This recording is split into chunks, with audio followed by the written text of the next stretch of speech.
முதலமைச்சர் மு.க.ஸ்டாலின் எழுதியுள்ள தென் திசையின் தீர்ப்பு என்ற நூல் வெளியீடு. திமுக பொதுச் செயலாளர் துரைமுருகன் வெளியிட டி.ஆர். பாலு பெற்றுக் கொண்டார்.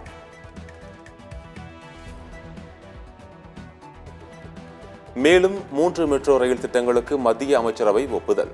மத்திய ரயில்வே துறை அமைச்சர் அஸ்வினி வைஷ்ணவ் தகவல்.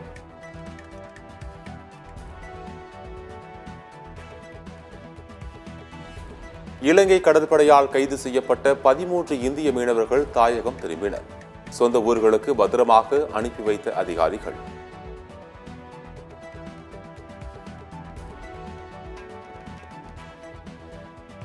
திருவாரூர் அருகே ரவுடியை சுட்டுப்பிடித்த காவல்துறையினர். ஆதனூர் கிராமத்தில் காவல்துறையினரிடம் இருந்து தப்பிக்க முயன்ற ரவுடி மனோ நிர்மல்ராஜ் மீது துப்பாக்கிச்சூடு.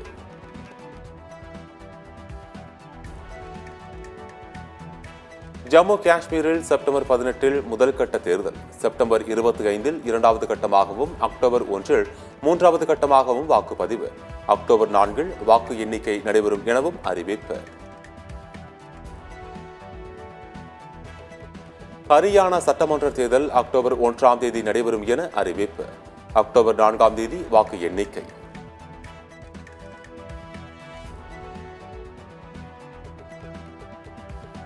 EOS 08 செயற்கைக்கோள் புவி சுற்றவட்ட பாதையில் வெற்றிகரமாக நிலைநிறுத்தம். காலநிலை கண்காணிப்பு, மலைப்பகுதிகளில் மழை அளவு உள்ளிட்ட தரவுகளை அளிக்கும்.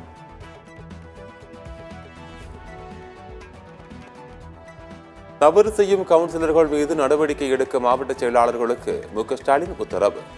ஒவ்வொரு வாக்கும் முக்கியம் என்பதை மாவட்ட செயலாளர்கள் கவனத்தில் கொள்ள வேண்டும் எனவும் அறிவுறுத்தல்.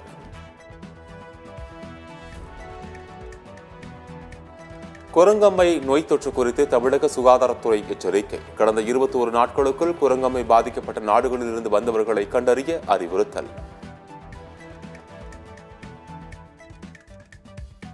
தமிழ்நாட்டின் முதலமைச்சராக தலித் ஒருவர் பொறுப்பேற்பதை எந்த சக்தியாலும் தடுக்க முடியாது. பாமக நிறுவனர் டாக்டர் ராமதாஸ் திட்டவட்டம். புதுக்கோட்டை அருகே சிசுவியின் பாலினத்தை கண்டறிந்து கருக்கலைப்பு செய்த பெண் பலியான சம்பவம்.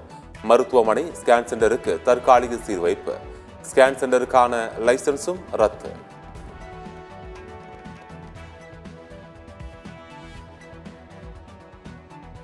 வங்கதேசத்தை ஒட்டிய வடமேற்கு வங்கக்கடல் பகுதிகளில் குறைந்த காற்றழுத்த தாழ்வு பகுதி உருவானது. இந்திய வானிலை ஆய்வு மையம் தகவல்.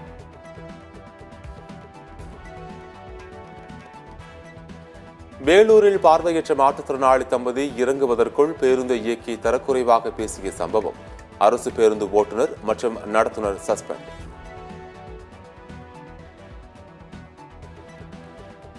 திரைப்பட தேசிய விருதுகள் அறிவிப்பு. சிறந்த தமிழ் திரைப்படமாக பொன்னியின் செல்வன் பாகம் 1 தேர்வு.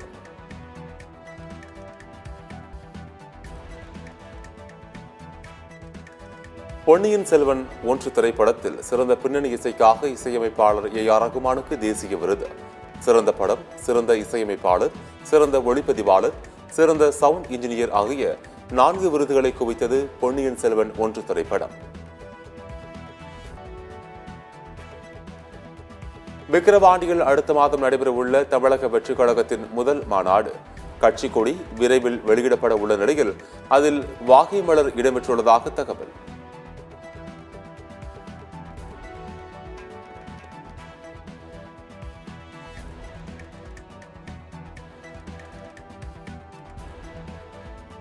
தேசிய அளவிலான கல்வி தரத்தில் குஜராத் பின்னடைவை சந்தித்துள்ளது.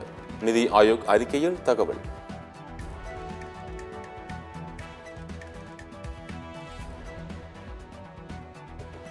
பணியில் இருக்கும் மருத்துவர்கள் தாக்கப்பட்டால் 6 மணி நேரத்திற்குள் FIR பதிவு செய்ய வேண்டும். மத்திய சுகாதாரத்துறை அறிவுறுத்தல்.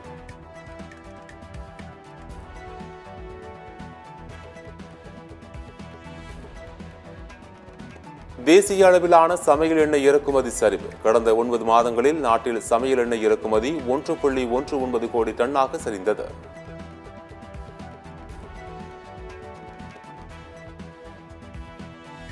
வயநாடு நிலச்சரிவில் பாதிக்கப்பட்டவர்களுக்கு ஆந்திர முதலமைச்சர் சந்திரபாபு நாயுடு நிதி உதவி 10 கோடி ரூபாய் வழங்குவதாக அறிவிப்பு.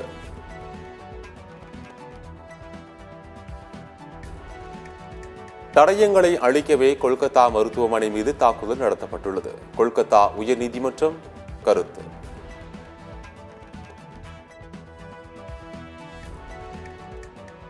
தாய்லாந்தின் புதிய பிரதமராக பேடோங்டன் என்பவர் தேர்வு. முன்னாள் பிரதமர் தக்சின் சினவர்துராவின் இளைய மகன்.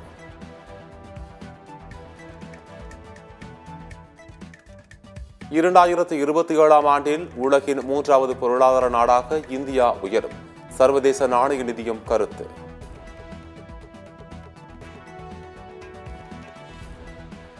கடும் பயிற்சிகளின் போது வினேஷ் போகத் இறந்து விடுவார் என பயந்தேன்.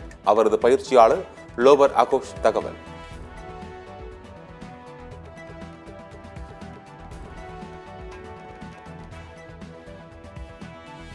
அயர்லாந்து மகளிர் கிரிக்கெட் அணிக்கு எதிரான முதல் ஒருநாள் போட்டி.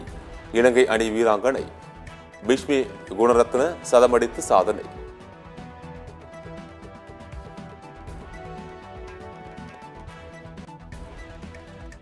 மீண்டும் IPL தொடரில் விளையாட ஆசைப்படுகிறேன். அதிரடியான ஆட்டத்தை வெளிப்படுத்தி அணிக்கு வெற்றியை பெற்றுத் தருவேன் எனவும் ஸ்டீவ் ஸ்மித் கருத்து. RG கார் மருத்துவமனையை நள்ளிரவில் புகுந்து சூறையாடியது பாஜக மற்றும் கம்யூனிஸ்ட் கட்சியினர்தான்.